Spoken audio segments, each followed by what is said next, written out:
जब अपनी ही पाली हुई हाथी पागल हो जाती है तो उस हाथी को बर्छी मारना पड़ता है कि हमारी पाली हुई भाजपा पागल हो गई है।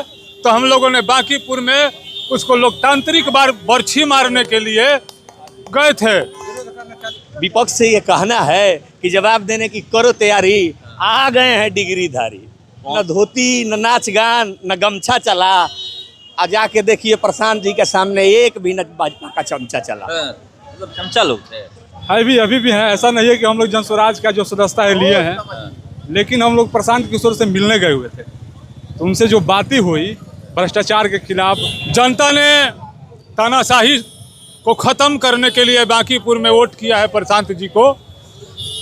जो मुख्यमंत्री थोपा गया है बिहार की जनता पे, उसके लिए जनता ने वोट दिया है कि ऐसा मुख्यमंत्री नहीं चाहिए। प्रशांत किशोर जी जैसा नेता विधानसभा में जाना जरूरी था, इसलिए जनता ने वोट देकर प्रशांत किशोर जी को जिताया है। जब अपनी ही पाली हुई हाथी पागल हो जाती है तो उस हाथी को बर्छी मारना पड़ता है। हम लोग पहले के भाजपाई आदमी हैं, हम लोग भाजपा के समर्थक हैं, लेकिन हम लोग जब देखे कि हमारी पाली हुई भाजपा पागल हो गई है तो हम लोगों ने बांकीपुर में उसको लोकतांत्रिक बर्छी मारने के लिए गए थे। जी हम लोग बांकीपुर में 5 दिन तक रहे और भाजपा का विरोध किए और प्रशांत किशोर जी का समर्थन किए। प्रशांत किशोर जी की विजय हुई। जनता ने यह दिखाया कि यहाँ पे किसी की तानाशाही नहीं चलेगी। अभी भी अगर भाजपा नहीं सुधरती है तो समझिए कि भाजपा का पूरे देश से पतन होने वाला है। बांकीपुर तो अभी झांकी है, अभी पूरा देश बाकी है। अभी पूरे देश में भाजपा की यह हालत हो जाएगी। इसलिए भाजपा को चेतना चाहिए, अपने तानाशाही रवैये को जल्द से जल्द खत्म करना चाहिए और जनता की बातों को सुनना चाहिए। बीजेपी का कार्य है ना कि वहाँ जो है बांकीपुर नीति नवीन का गढ़ है, वहाँ कुत्ता बिलाई को भी खड़ कर देंगे, वो जीत जाएगा इससे चुनाव। तो इसीलिए ना जनता ने कुत्ते बिलाई को वोट नहीं दिया। कोई भी क्षेत्र किसी का गढ़ नहीं होता है, जनता का गढ़ होता है। जनता ने यह दिखा दिया कि बांकीपुर जनता का गढ़ है और बांकीपुर की जनता ने यह बता दिया है तानाशाही सरकार को। और एक बात कहेंगे हम कि जब हम लोग बांकीपुर गए थे तो बांकीपुर की हर जाति वर्ग के लोगों ने हमसे कहा था कि आप लोग हम लोग भाजपा का विरोध करने गए थे, ना कि प्रशांत किशोर का समर्थन करने।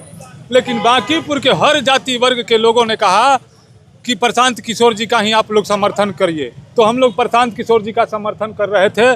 कुछ सोशल मीडिया के माध्यम से जातिवाद फैलाने वाले लोग वहाँ पे कह रहे थे कि वहाँ के कायस्थों पे वार किया जा रहा है, तो कायस्थ वहाँ के जो हैं उन्हीं के बूथ पे प्रशांत किशोर जी जीते हैं। इसका मतलब है कि कायस्थों ने वोट दिया। कुछ लोग कह रहे थे, सुनिए, कुछ लोग कह रहे थे कि कोई वोट नहीं देंगे, कुर्मी वोट नहीं देंगे। कोई कुर्मी के बूथ पे भी प्रशांत किशोर जी जीते हैं। इसलिए बिहार से जातिवाद का सफाया होने वाला है, यह बांकीपुर विधानसभा ने बताया है। तो यहाँ पे देखा जा रहा है कि जन स्वराज के साथ बीजेपी के तमाम कार्यकर्ता, राजद अब कुछ नहीं रह गए हैं। राजद भाजपा कुछ नहीं है। जनता जिसको बढ़िया लगेगा उसको वोट करेगी, चाहे वो किसी भी पार्टी का हो। प्रशांत किशोर जी बांकीपुर की जनता के लिए बढ़िया लगे, वोट दिया गया। तो क्या उम्मीद कर रहे हैं कि जब विधानसभा में जाएंगे तो बीजेपी के जो भी पोल पट्टी है वो खोलेंगे, वहाँ पर रखेंगे? जी बिल्कुल बिल्कुल। अब जनता की सरकार होगी, किसी पार्टी की सरकार नहीं होगी। अब पार्टी की गुलामी करना लोग छोड़ेंगे और जनता की सरकार बनेगी बिहार सहित पूरे भारत में। भ्रष्टाचार उजागर होगा। जी जी। परिचय दीजिएगा। मेरा नाम हुआ रमेश कुमार सुदामा, पर्यावरण कार्यकर्ता। सब पीला पीला हो गया। हाँ, पीला पीला पूरा बिहार पीला पीला कर देगा। हाँ, कितनी खुशी है इस जीत से, क्या बदलाव होने इसको शब्दों में नहीं बयां किया जा सकता है। बदलाव, पहले तो ये खुशी की बात है कि जनता की जीत हुई है।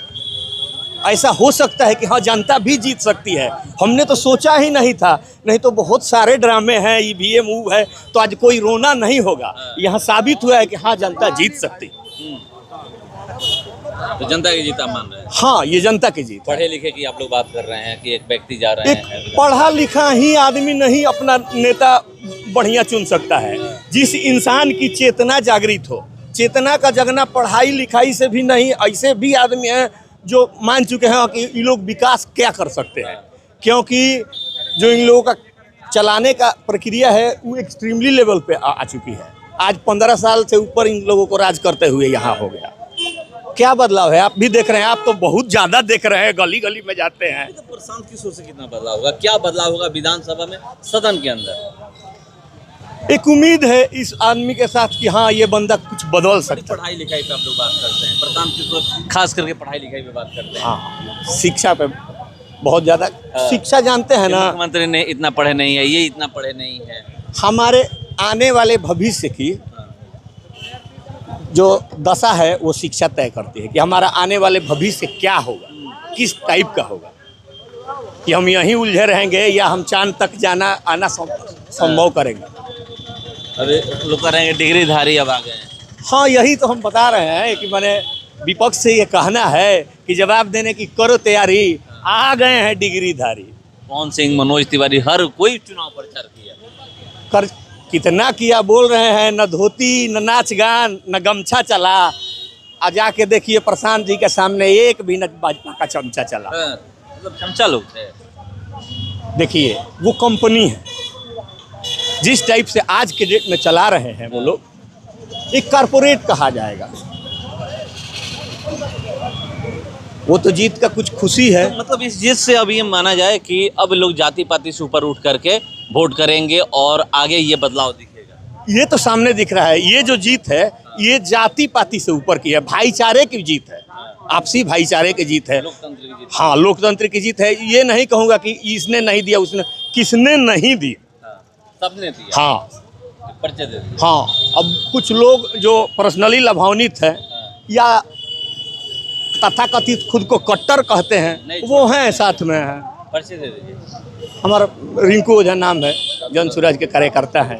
तो मिलने गए थे, इस जीत को किस रूप में देख रहे हैं, बिहार में क्या होगा इस जीत से, क्योंकि एक विधायक विधानसभा पहुंच जाने से कुछ होने वाला थोड़ी होगा। देखिए हम लोग पहले से ही भाजपा का कार्यकर्ता रहे हैं या हैं? अभी भी हैं। ऐसा नहीं है कि हम लोग जनस्वराज का जो सदस्यता है लिए हैं, लेकिन हम लोग प्रशांत किशोर से मिलने गए हुए थे। तो उनसे जो बातें हुई भ्रष्टाचार के खिलाफ, रोजगार के खिलाफ, ये जो तानाशाही है, उनके बातें को हम लोग प्रभावित हुए। और हमारे जैसे युवा अगर उस व्यक्ति को सपोर्ट नहीं करेगा तो फिर कौन करेगा, ये सोच के हम लोग सोशल मीडिया के माध्यम से अपने अपने करीबियों के माध्यम से लगे हुए थे। और रही बात जनस्वराज के प्रशांत किशोर को सपोर्ट करने का, तो मुद्दा ये है कि भाजपा कहा करती थी कि हमारे मोदी जी के बॉस का गढ़ है। तो ये नरेंद्र मोदी को समझ लेना चाहिए, जो आपके बॉस का गढ़ है उसको भी हमारे जैसे युवाओं ने परास्त कर दिया। इसको आपको समझना पड़ेगा। आप रोजगार की बात नहीं करते हैं, आप भ्रष्टाचार की बात नहीं करते हैं, बात करते हैं केवल हिंदू मुस्लिम। कितना दिन हिंदू मुस्लिम कीजिएगा, हम आपके ही कार्यकर्ता है मोदी जी, लेकिन केवल आप सनातन हिंदू मुस्लिम इसी मुझलाए रहते हैं। जब रोजगार मांगेंगे तो आप मेरे ऊपर लाठियाँ चलाते हैं। क्या ये लाठियाँ आपके कार्यकर्ता पर नहीं चल रहा है? आप मेरे ऊपर यूजीसी जैसा काला कानून थोप दिए हैं, कैसे हम लोग बर्दाश्त करेंगे? ये आपको सीखना पड़ेगा। अगर नहीं सीखिएगा तो अभी यूपी चुनाव है, इसके साथ साथ पूरा देश में आपको सफाया होना पड़ेगा।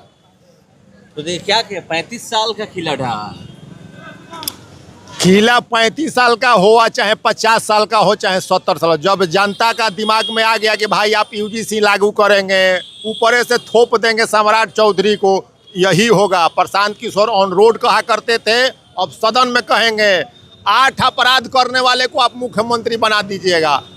सम्राट चौधरी को मुख्यमंत्री के लिए बनाया गया था, 8 अपराध किए और उसके बाद 7वें पढ़े हुए हैं। अब देखिए छात्रों पे 47 से फायर किया जा रहा है। रोजगार और महंगाई का क्या हाल है, रोज पेपर लीक हो रहा है। यही नतीजा होगा और पूरे देश से होने जा रहा है। ये कैसे बदलाव करें? मैं कहीं बैठे नहीं। अरे भाई, जो रोड पर मुख्यमंत्री के बारे में कह रहे हैं कि हमारे पास सबूत है, वो सदन में कहेंगे। अब तो मुख्यमंत्री की उल्टी गिनती शुरू हो चुकी है, इससे उसका जीता जागता प्रमाण है। बिल्कुल निश्चित बदलाव होगा।